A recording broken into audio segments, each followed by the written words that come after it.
විශේෂයෙන්ම මේ මම අදහස් කළා කාලයක් තිස්සේ දහම් කරුණු පැහැදිලි කරමින් ඉන්නවා. දැන් දීර්ඝ කාලයකදී සිට කිව්ව බොහෝ දෙනෙක් මේ කියන කරුණු කාරණා සමාජගත කරන්නයි කියලා. එහෙම කිව්වට මම ඒක ඉක්මන් වුණේ නැහැ. පස්සේ මට හිතුණා ඇත්ත වශයෙන්ම මේ වගේ දෙයක් කරන එක හොඳයි කියලා. ඒ අනුව අපි ඉස්සරහට ඉදිරියේදී බුදුරජාණන් වහන්සේ දේශනා කරපු ධර්මය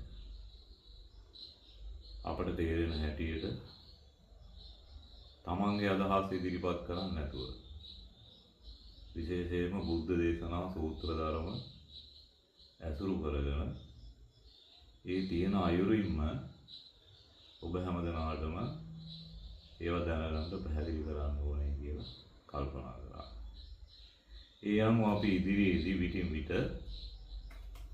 විනාඩි 10ක 15ක වගේ කෙටියෙන් යම් වැදගත් දහම් කරුණු ඔබට විශේෂයෙන්ම කතා කරලා නතර කරන ඒව හැටියට නෙවෙයි ප්‍රායෝගිකව ජීවිතය තුළ අනුගමනය කරන්න පුළුවන් වෙන විදිහට අත්දකින්න පුළුවන් විදිහට ඒ කරුණු කාරණා ඉදිරිපත් කරන්න තමයි බලාපොරොත්තු වෙන්නේ.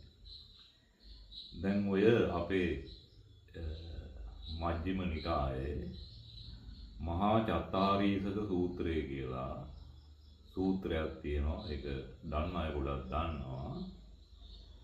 ඉතින් ඒ සූත්‍රයට අවධානය යොමු කරපුවාම තවත් ඔය සංයුත්ත නිකායේ වගේ සූත්‍රවල මග්ග සංයුත්තේ පෙන්වන කරුණු කාරණා තියෙනවා.